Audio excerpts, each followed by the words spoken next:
आज भी बद्रीनाथ जी में दर्शन करने जाओ तो चने की दाल चढ़ाई जाती है। काहे की दाल चढ़ती है? चने की। क्यों चढ़ाते हैं? शास्त्र कहता है आप बद्रीनाथ जी का दर्शन करो, 14 दाने चने की दाल के। कितने दाने? 14 दाने चने की दाल के हाथ में रखो, बद्रीनाथ मंदिर के पीछे बैठो, बैठकर अपने मन की कामना करो, 14 बार ओम नमः शिवाय बोलो और वो 14 दाने चने की दाल के घूमकर बद्रीनारायण के मंदिर में दे दीजिए। आपकी मनोकामना आप बद्रीनाथ से आओगे तब तक पूरी हो जाती है महाराज। इतना प्रमाण है। और दुनिया के लोग वहां पर श्रीमन नारायण नारायण नारायण ओम नमः भगवते वासुदेवाय सब जपते हैं, पर भगवान शिव का नाम नहीं लेते। 14 बार 14 दाने चने की दाल के रखकर अगर भगवान शिव का नाम स्मरण कर लिया जाए, ओम नमः शिवाय बोलकर चढ़ा दिया जाए बद्रीनाथ को, तो आपकी मनोकामना वैसे ही पूर्ण हो जाती है महाराज। इसलिए आज भी शास्त्र कहता है घर में अगर कोई व्यक्ति बीमार पड़ा है, घुटने दुख रहा हो, कमर दुख रही हो, पीठ दुख रही हो, कंधा दुख रहा हो, सिर दुखता रहता हो, आंखों में जलन रहती हो, कोई भी तकलीफ रहती हो, तो सीधी सीधी शिव पुराण कहती है सोमवार के दिन की अष्टमी। कौन से दिन की? सोमवार के दिन अगर अष्टमी पड़ जाए, अष्टमी तिथि, तो 14 दाने चने की दाल के लेकर सोमवार की अष्टमी के दिन उस व्यक्ति पे से 14 बार उतारकर शंकर जी का नाम लेकर शंकर जी के मंदिर में शिव जी पे चढ़ा दो। उस व्यक्ति को शारीरिक कष्ट बंद हो जाएगा। जिंदगी में कभी घुटना, कमर, पीठ दुखना बंद, चकाचक रहो, मस्त। क्योंकि शंकर केवल मृत्यु लोक का एक देव महादेव कैसे हैं जो जगत में जीव को रोगों से मुक्त कर देते हैं। रोग मुक्त, रोग से मुक्ति देने वाले वो केवल एक शिव है। शास्त्र कह रहा है भगवान शिव ओगड़ी दानी दयालु दातार मेरे शंकर ने लीला अच्छी बद्रिकाश्रम दे दिया। आज भी स्कंद पुराण कहती है कि भगवान शंकर ने अन्नपूर्णा के दरवाजे पर पहुंचकर जब काशी ने भिक्षा मांगी थी तो अन्नपूर्णा ने कहा था हे शंकर, मैं उस गरीब से गरीब व्यक्ति का भी भंडार भर के रखूंगी, बस एक गलती नहीं होना चाहिए कि जहाँ भोजन बने उस स्थान पर बैठकर, उस स्थान पर खड़े होकर भोजन बनाते समय उस भंडार ग्रह में भूखा नहीं होना चाहिए। तो तुम्हें भर दूंगी भंडार। इस प्लेटफॉर्म पर खड़े होकर माताएं भोजन बनाती, सब्जी बाजारती, वहीं पे हाथ में लेके चख लेते। हरिओ जगदम्बा, विचार तो करो। पहले तुम भगवान को भोग नहीं लगा रही, पर पति तो परमेश्वर है। पहले तुम भगवान को भोग नहीं लगा रही, पर पति तो परमेश्वर है। पति के लिए कहा परमेश्वर, मतलब भले भगवान की तुमने सेवा नहीं करी, भले अर्चना नहीं करी, भले पूजन नहीं करी, पर पति तो परमेश्वर है। तब में तो वही समझ आए। घर में जो सास रहती है वो भी तो माँ है, जो पिता रहता है वो भी तो बद्रीनारायण है। फिर क्यों अगर भी बनाना तो भी तुम्हारे घर में स्वाद नहीं रहेगा। और जिस मंदिर में, आश्रम में, भंडारे में जब तक भगवान का भोग नहीं लगता तब तक चखा नहीं जाता, चाहे नमक डला ना डला, मिर्ची डली ना डली, शक्कर डली ना डली, भंडारे के भोजन में जब मिला दिया आखिरी में फिर भगवान ने अगर पा लिया तब चखा गया कि अब भोजन में स्वाद है कि नहीं है। तो कभी अन्नकूट की जो सामग्री बनती है, सब्जी बनती है, राम भाजी बनती है, राम भाजा बनता है, मिक्स वेज सब्जी बनती है, भगवान के भंडारे की कद्दू की सब्जी बनती है, उसमें आप भले मिर्ची न डली, नमक न डला, फिर भी घर में एक पूरी खाते होगे, वहां 4 दिन का क्या होगा? क्यों? क्योंकि वहां अन्नपूर्णा स्वयं देने के लिए तैयार खड़ी है। और हमारे घर में तुम चक चक के बना रही, बेटे को दूध भी दे रही तो बोतल में से 2 बूंद टपका के पहले चक ले रही। बाहर चले जाओ, बाहर चक सकते हो, बाहर जाकर पाओ। फिर बच्चे के लिए दूध में शक्कर मिला लो। चाय बनाते हुए गैस के ऊपर चाय रखी है, वहीं उकल रही, वहीं से चाय की छन्नी से लेके फिर चक्कर। कैसे आए अन्नपूर्णा ये तो बताओ। लोग कहते हैं हमारे घर में तो सारा सुख है गुरु जी, शांति नहीं है। हमारे शांति न जाने चलेगी क्योंकि किचन में किचकिच भरा गई। शांति कहां से होगी? इतना किचकिच भरा हुआ है। प्रेम, करुणा, वात्सल्यता, स्नेह, समर्पण समाप्त हो गया। तो लड़का और लड़की का विवाह नहीं हो रहा, बहुत हताश हो गए, परेशान हो गए, विवाह संबंध जमी नहीं रहा। किसी भी बुधवार के दिन तांबे के कलश में चने की दाल को भर लीजिए, किसी भी बुधवार में, और तांबे के कलश में चने की दाल को भर लो, उसमें 2 गोल सुपारी रख लो, पूजन वाली सुपारी रखकर 2 सिक्के उसमें रख लो, पीले कपड़े से मुख बांध दो, उसका पूजन करो बुधवार के दिन भी, और गुरुवार के दिन उसका पूजन स्नान करने के बाद करना। और घर में किसी से बात मत करना, मुख से शब्द मत दो, मुख झूठा मत करना। पूजन करने के बाद उल्टे हाथ पर कलश को रखकर सीधे हाथ से ढककर कोई ब्राह्मण के घर में जाकर साथ में किसी को ले जाओ, बिना बोले, बिना बात करे, बिना कहे, तो जाकर ब्राह्मण का दरवाजा बजा के बात कर ले और हमें ले जाओ, और तुम्हें नहीं बोलना।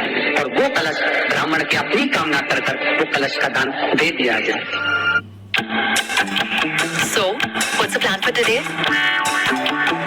बहुत शीत कामना कर कर वो कलश का दान दे दिया जाए। हमारा ज्यादा से ज्यादा 4 महीना 3 महीने के अंदर विवाह संबंध पक्का हो जाता है। विवाह से चने की दाल का दान कोई सहज नहीं है।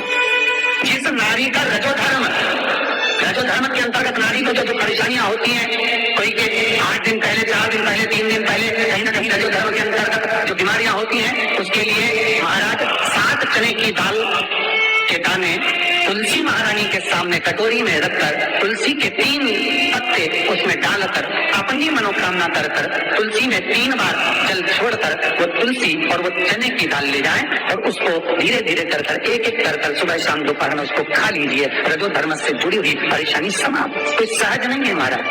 चने की दाल को स्वर्ण दान का भी भाव कहा गया। हमारे हिंदू धर्म में चने की दाल को स्वर्ण दान नहीं करते। जो व्यक्ति स्वर्ण दान नहीं कर पाता वो चने की दाल का दान कर देता है, तो स्वर्ण दान के बराबर मान्य है। 3 निवेदन करा, चने की दाल का व्याख्यान वर्णन फिर किया गया। मान लो कोई प्लाट है, कोई प्रॉपर्टी है, कोई जमीन है, कोई जायदाद नहीं दिख रही, बहुत परेशान हो गए, लाखों करोड़ों रुपए तुम्हारे डूब गए और ये प्रॉपर्टी दिखे, तब तुम उगरो, तो उसके लिए चने की दाल को एक रात्रि पहले रविवार के दिन घर में फैला लीजिए और उसको गलाकर दूसरे दिन उसमें थोड़ा सा चंदन मिलाकर पीस लीजिए। और पीसना आपको मिक्सर में नहीं, पीसना आपको सिलवट्टे पर, चकोटी पर जो आपके हाउस है उसको पीस लीजिए। और पीसने के बाद उसमें थोड़ा सा दूध मिलाकर शिव मंदिर में जाकर शंकर भगवान के शिवलिंग का सोमवार के दिन लेपन करिए। लेपन कर अपनी कामना कर शिवलिंग पर 3 उंगलियां लगा लीजिए। अपनी कामना कर जो 3 उंगलियां आपने लगाई है, उंगली हटाते समय चंदन के लेपन को जो लगाया अपने चने की दाल का लेपन, स्वर्ण का लेपन, उसको हम कहते स्वर्ण लेपन, उसको लेकर आ जाइए महाराज। उसको थोड़ा सा लेकर आ जाओ, एक किसी भी फूल में उसको लगाकर जो जमीन जो प्रॉपर्टी जो जगह बेचना है वहां पटक दीजिए महाराज। उसके ग्राहक आना चालू हो जाएंगे और वो प्रॉपर्टी शीघ्र दिख जाएगी। आपकी कामना के अनुसार दीजिए कितने में आपको बेचना, अपने अनुसार। हमारा चने की दाल स्वर्ण दान के बराबर है। चने की दाल को सहज नहीं समझा जाता। गुरु भक्ति के लिए बहुत मूल है। माताएं कई बार पीले गुरुवार करती हैं या केले के पेड़ के नीचे पूजन करती है तो चने दाल समर्पित करती। क्यों करती? उसका भाव है स्वर्ण दान के बराबर, वांछित फल की प्राप्ति के, मनोकामना के लिए। जिस जमीन में फसल कम होती हो, जिस जमीन में प्रॉपर्टी के अंतर्गत कहीं लाभ नहीं मिल रहा हो, जो कई लोग जमीन की दलाली का काम करते हैं ना, जमीन में बेच लाते हैं, खरीद लाते हैं और कोई लाभ ही नहीं मिल रहा, कई दिनों निकाल दिए, साल निकाल दिए, कोई लाभ नहीं हुआ, तो निवेदन है शंकर भगवान के मंदिर में शिवलिंग पर 108 चने की दाल समर्पित करो। उस 108 चने की दाल को प्रदोष के दिन शाम के समय समर्पित कर उस दाल को उठाकर लिया, जेब में पीले रुमाल के साथ उसको बांध कर रख लो। किसी प्रॉपर्टी का सौदा कराने जाओ, उसको आप पटक कर लेकर जाओ, आपके लाभ होना चाहिए, सौदे होने चाहिए, आपको कमीशन मिलना चाहिए। करना आपको है। कोई भी चीज जो भगवान को समर्पित हो रही है उसमें कोई चीज में सहजता नहीं हो सकती, विषयता का भाव रहता है, उसके अंदर सुख का भाव, सुख का अनुभव रहता है। महाराज ये भी जाने दो, एक और सरल भाषा में जाने, आपका बहुत तेज से दर्द हो रहा हो, बहुत तेज हो रहा है और लग रहा है कि आज तो बहुत तेज से दर्द हो रहा है, तो ये व्यक्तिगत आप तुरंत कर सकते हो ना, घर पर कभी भी कर सकते हो। बहुत से दर्द हो रहा है, 7 चने की दाल के दाने लेना 7, और आपके घर में ही कोई शंकर जी का शिवलिंग हो, उसके एक कर श्री शिवाय नमस्तुभ्यम कहकर चढ़ा देना। 2 मिनट तक शंकर के शिवलिंग को देखना, बिल्कुल दोनों आंखों से, बिल्कुल देखना अच्छे से, और उस चने की दाल को उठा लाना और एक कर खाकर आधा गिलास पानी पीकर थोड़ी देर बैठ जाए। टेबलेट खाने की जरूरत नहीं पड़ेगी, ये पक्का सिर दर्द बंद हो जाएगा। तो देख सकती विश्वास होना चाहिए। जो निवेदन करूंगा, विश्वास का पहला शब्द विश्व और दूसरा शब्द आस, तो विश्व को त्याग कर आस लगाकर शिव के चरणारविंद में, भगवान के चरणों में देख। चने की दाल श्री हनुमान जी महाराज को भी स्मरण कराती, महाराज को भी चने की दाल चढ़ती है, चने की दाल का लड्डू चढ़ता है। हनुमान जी महाराज और राम जी महाराज, शंकर जी, गुरुदेव बृहस्पति जी, जब आपके दिल को बहुत दुख, हृदय रोए, मन कर रहा है कि आज सबने धोखा दे दिया, बहुत तकलीफ दे दी, दिल टूट गया, मन टूट गया, बहुत हताश हो गए, बहुत परेशान हो गए, पर आज मन रो रहा है, कुछ मत कर, एक काम करो, बस केवल एक काम, आंवला हो, बड़ हो, पीपल हो, कोई भी एक वृक्ष के नीचे बैठकर एक पत्थर रखकर सामने छोटा सा, उस पर जल चढ़ाकर एक घी का दिया सामने लगा दो और थोड़ी देर बैठकर भगवान शंकर का स्मरण कर दो। थोड़ी देर, आपको जितना आपको गम मिला है, दुख मिला है, तकलीफ मिली है, थोड़ी देर, मात्र 5-7 मिनट भी बहुत है। आप घर आओगे ना, आपको खुशी का स्मरण होगा तो दुख चला जाए। समाप्त। मन में तो दुख है वो थोड़ा कम होता है, हृदय चित्त में परमात्मा शिव सुख प्रदान करता है। अकाल मृत्यु हो मरे तो काम करे चंडाल का, काल उसका क्या बिगाड़े जो पात्र हो महाकाल का। शिव का स्मरण करा तो आनंद की अनुभूति, सुख का तीर्थों का स्मरण करा महाराज। नित्य स्मरण भावों में भगवत चर्चा का। कई लोग कहते हैं मंदिर जाते हैं हमारा काम नहीं होता, हम बहुत समय से अगरबत्ती लगा रहे हैं हमारा काम नहीं हुआ, हम दिया लगाते हैं हमारा काम नहीं हुआ, हमने उपवास करा हमारा काम नहीं हुआ, हमने चतुर्थी करी पंचमी करी हमारा काम नहीं हुआ। हमारा निवेदन है उसका दरबार मत छोड़ो, कभी तो सुनेगा, कभी तो सुनेगा।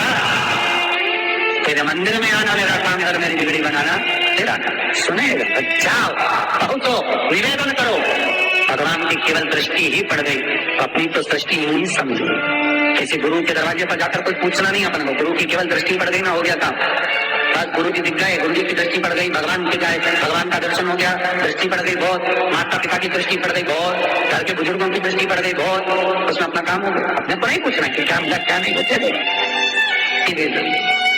और बहुत ध्यान दीजिए महाराज, अगर कोई काम अटक रहा है, नहीं हो रहा, बहुत प्रयास करा, तो भगवान शंकर के मंदिर में 5 बेलपत्र चढ़ाइए। और शंकर भगवान की जो छोटी लड़की है अशोक सुंदरी, आपको बताया था ना अशोक सुंदरी का स्थान, भगवान शंकर की 6 लड़कियां हैं, उसमें से सबसे छोटी लड़की अशोक सुंदरी की जगह पर एक बेलपत्र चढ़ाइए। फिर एक बेलपत्र